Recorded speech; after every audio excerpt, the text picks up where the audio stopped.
cesárea como parto, né? O parto cesárea, vou fazer o meu parto. Seu parto vai ser qual? Vai ser normal ou vai ser cesárea? Né? E pelo que eu sei, essa não é uma forma muito adequada de se referir à cesariana. Por isso eu gostaria que você esclarecesse então pra gente o que é, afinal, a cesariana. Vamos começar pelo parto, então. Ótimo. Uma das definições mais antigas, mas que talvez não esteja prevalecendo no Brasil, é uma definição de um livro bem famoso que a gente aprende já desde o terceiro ano de medicina, um livro carioca, que é Obstetrícia de Resende. E lá, na edição de 1960 e pouco, ele dizia que parto é um processo pelo qual o feto, que é o nome que se dá ao bebê dentro do útero, né?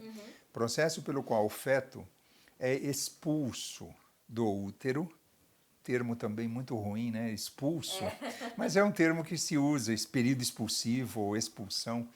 Então, um processo pelo qual o feto é expulso do útero pelas vias naturais. Esse pelas vias naturais, então, implica em que só existe um tipo de parto, que é o vaginal, transpélvico, transpelvino. São as maneiras que se fala do parto vaginal. Se ele for natural, então não se fez nenhuma manobra. É aquilo que eu comentara anteriormente, né? Então foi natural, seguiu todo o processo natural, não houve nenhuma ajuda, nem farmacológica, que é por medicamentos, nem instrumental, através de fórceps, vácuo extração. Se ele for instrumentalizado, é um parto instrumental, que alguns chamam de cirúrgico, que é o fórceps e a vácuo extração. São as duas maneiras que se tem para ajudar a mulher quando ela fica, por exemplo, exausta no expulsivo, não consegue mais fazer a força, então é possível ajudá-la nesse sentido, né? Parto cesáreo, que seria o termo que é utilizado pela academia, né? E eu estou ligado a uma academia, que é a Escola Paulista de Medicina, então se fala em parto cesáreo. Parto substantivo, cesáreo adjetivo, né? O tipo de parto. É muito utilizado entre os médicos. Mas eu não aceito esse termo porque eu ainda me baseio naquela definição de Resende, antiga, 1960 e pouco, que o parto é por via vaginal. Tá? A cesárea, ou operação cesariana, melhor dita, por quê? Porque é uma operação, né? Para mim não é um parto, não é um parto, é uma operação. Ela tem que ser muito bem indicada, tá certo? Então, a operação cesariana é uma conquista da obstetrícia atual, dos últimos 150 anos, né? Que foi muito praticada, está sendo muito praticada a partir da década de 1970, que começou, na época, 1970, a incidência de operação cesariana nos Estados Unidos era de 5%. E ao final da década de 70, pulou para 15%. E hoje está em torno de 33%, com variações em alguns estados. Aqui no Brasil é maior que isso, né? Principalmente no serviço privado. E por ser uma operação, ela envolve riscos maiores do que um parto natural. E, portanto, ela deve ter indicações precisas, que a gente poderia chamar de indicações absolutas, indicações relativas e indicações muito discutíveis, né?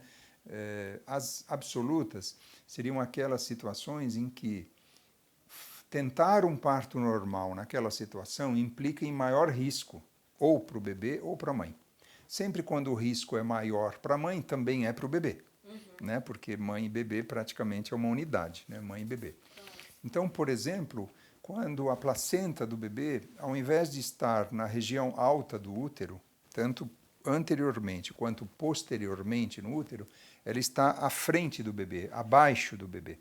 Então, ela recobre o canal de saída do útero, que é o chamado colo uterino. Tá? Então, nessa situação, realmente, o processo se torna muito hemorrágico e, na grande imensa maioria das vezes, a gente precisa até marcar essa cesárea antes da mulher entrar em trabalho de parto. Ou logo no início do trabalho de parto, nas primeiras contrações. Por quê?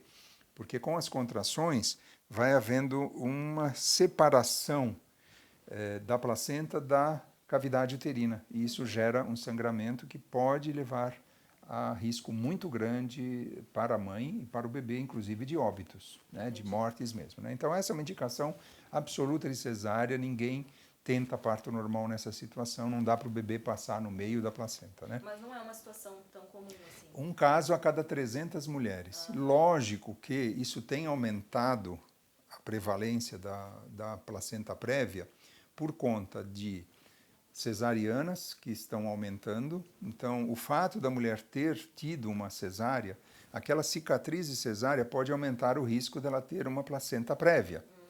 E pior, aumentar o risco dessa placenta invadir mais o miométrio, a cavidade uterina, atingindo o miométrio e torná-la impossível de sair.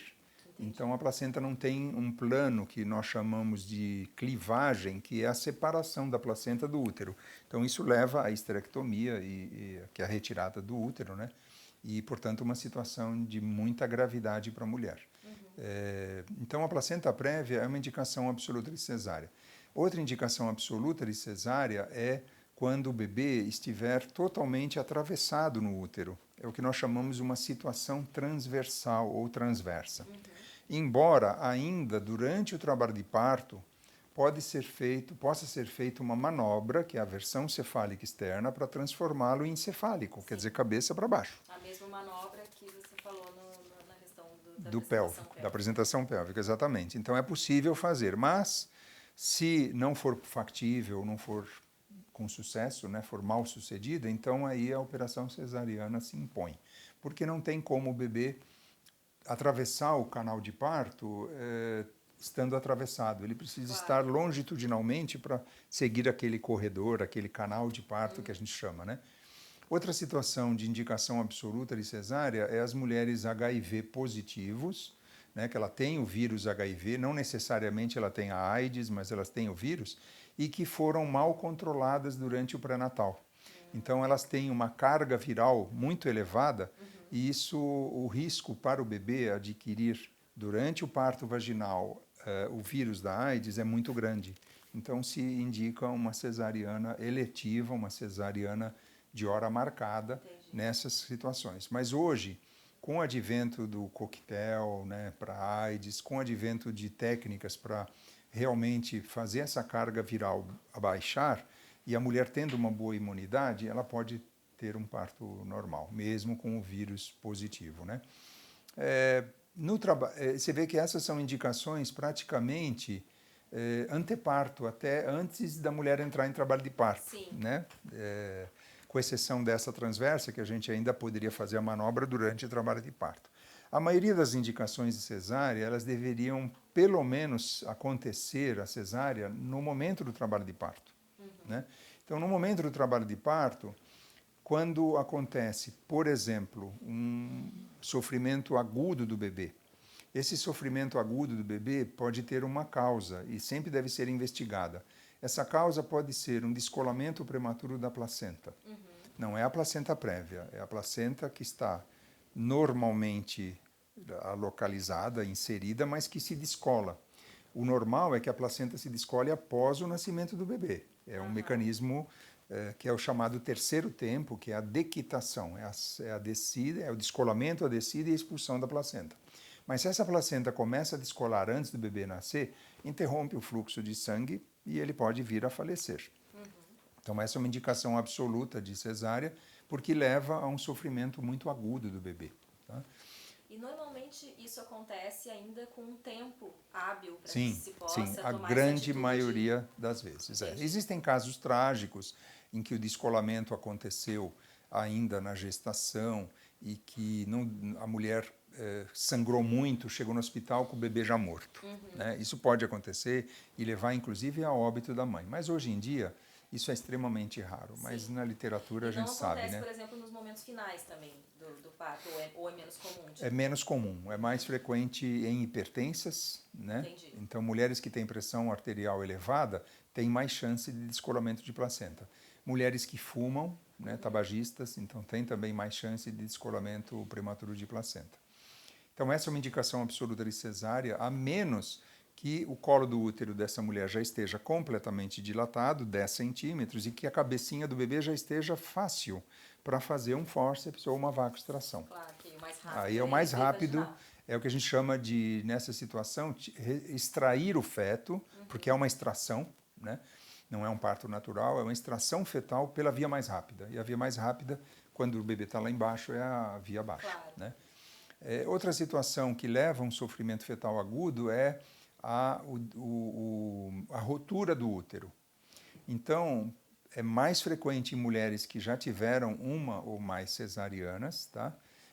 Que pode acontecer a abertura daquela cicatriz que ela tem no útero. Tá?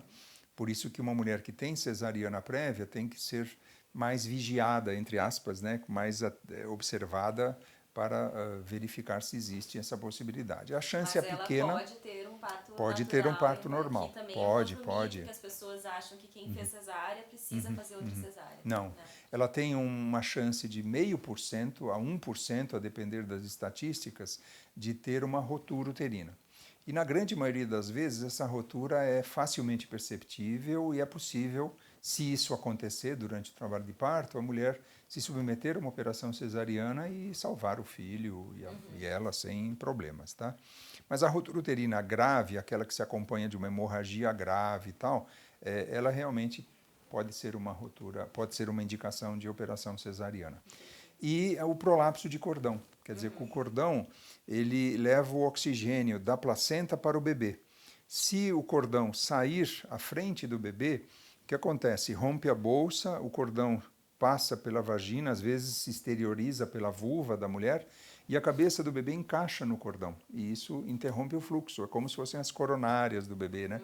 Se a gente apertar nossas coronárias, a gente morre. Claro. Né? Isso pode acontecer e isso leva necessariamente, se não houver condições de extrair o feto por baixo, quer dizer, dilatação completa, fórceps e tal, se leva à indicação de cesárea. Mas pelo que eu sei, o prolapso de cordão é raro também. Ele é raro e ele é mais comum quando há intervenções desnecessárias Exatamente, anteriores, exatamente. Por exemplo, a rotura artificial das membranas, que a gente chama de amniotomia ou rotura da bolsa, ela leva mais frequentemente ao prolapso do cordão. Então, se o parto correr natural, o trabalho de parto correr naturalmente, for respeitada a natureza da mulher, dificilmente acontece. É muito raro. É um caso para cada 1000 mulheres. Então é muito, muito raro. Né? Mas pode acontecer e isso leva à necessidade de uma operação cesariana. Né? Claro.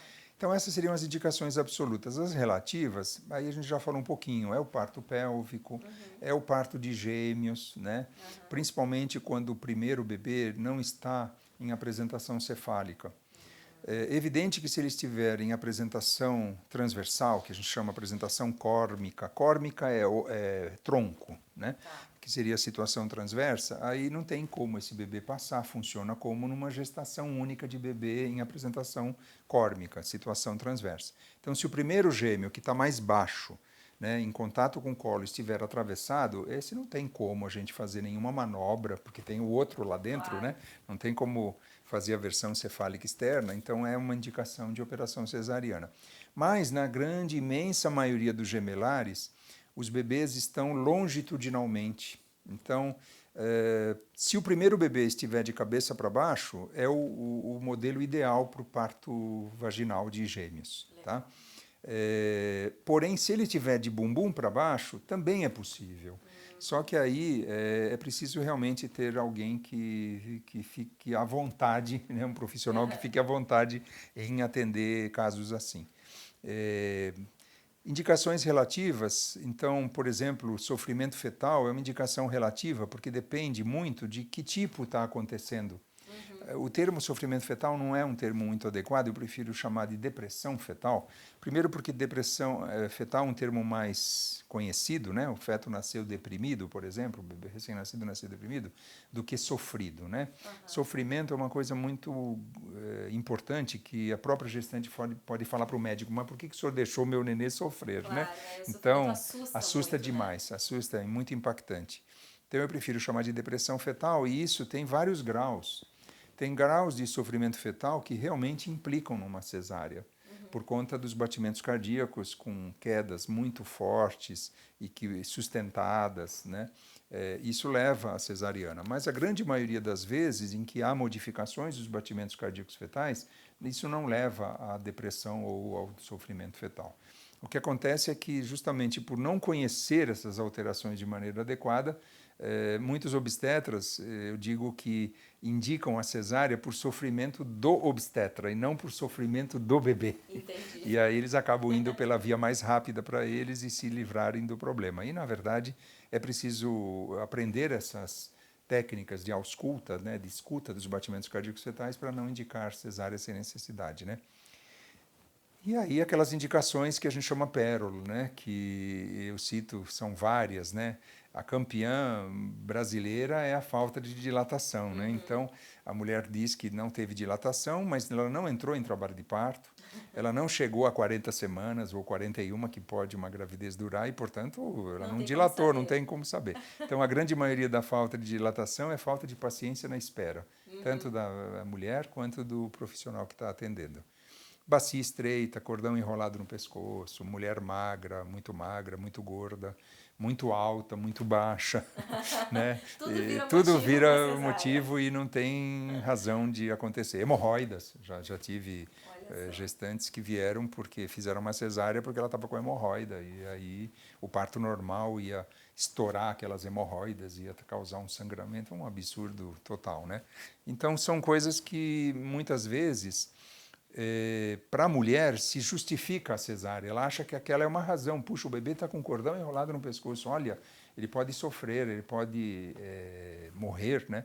E isso assusta realmente e a mulher acaba sendo convencida ou se convencendo de que houve uma razão justificável de cesárea, quando na verdade não é. Né? Um tempo atrás eu vi um caso em que me disseram que a pessoa ia ter uma indicação de cesárea porque ela teve trombose, coisas assim. Isso também... Não é indicação de cesárea, não é indicação de cesárea. Quando a mulher teve uma trombose, o que ela vai fazer na próxima gestação é usar um anticoagulante. Tá? Então é importante que ela interrompa o anticoagulante assim que ela começar a ter as contrações, porque é preciso que tenha pelo menos umas 12 horas entre a interrupção do anticoagulante e a necessidade, por exemplo, de uma anestesia. Nenhum anestesista vai introduzir uma agulha nas costas da mulher se ela estiver em vigência do anticoagulante, porque isso pode dar uma hemorragia, que a gente chama um hematoma, uma coleção de sangue na coluna. Entendi. Isso é gravíssimo. Então, se essa mulher precisar de uma anestesia, tem que ser geral. Vamos supor que ela precise de uma cesárea, mas o anticoagulante não foi ainda interrompido 12 horas antes, foi interrompido 6 horas antes, ela vai ter que ser submetida a uma anestesia geral. Isso assusta muito as pessoas, né? Mas, na realidade, por isso que muitos levam a fazer cesárea, porque você programa, né? Claro. Ela para o anticoagulante, por exemplo, às 7 da manhã, faz a cesariana a partir das 7 da noite. Mas não é necessário. Não é necessário. Esse é um engodo que eu acho. Não é necessário. Basta ela interromper o anticoagulante, ela pode ter um parto normal, até porque sangra menos o parto normal do que a cesárea. Claro. Né? A cesárea tem os cortes todos que sangram muito mais, né? Com certeza. Bom, doutor Jorge, quero te agradecer muito por esse tempo aqui, Imagina. Essa conversa, que foi um prazer. Sempre maravilhoso, sempre muitas informações novas e acho que para as pessoas que vão assistir, que estão assistindo aqui a gente, também vai ser muito esclarecedor, né? E realmente muita gratidão por ter tido Eu é que agradeço. Aqui, tá? E conforme a gente vai dando as informações, mais dúvidas surgem, né? Como Com a gente certeza. diz, quando aumenta o conhecimento, né? Conversar sobre esse assunto, eu acho. Quanto mais aumenta o conhecimento, mais dúvidas surgem. Sim, e eu estou sempre à disposição sua, viu? Obrigada. Você é muito querida. Muito obrigada. E você nem precisa falar, né? O quanto. Meu anjo da guarda.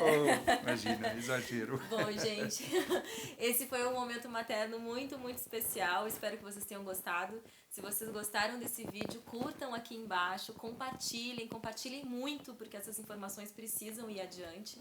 E inscrevam-se aqui no canal, comentem, mandem suas dúvidas, que eu adoro responder. E até a próxima.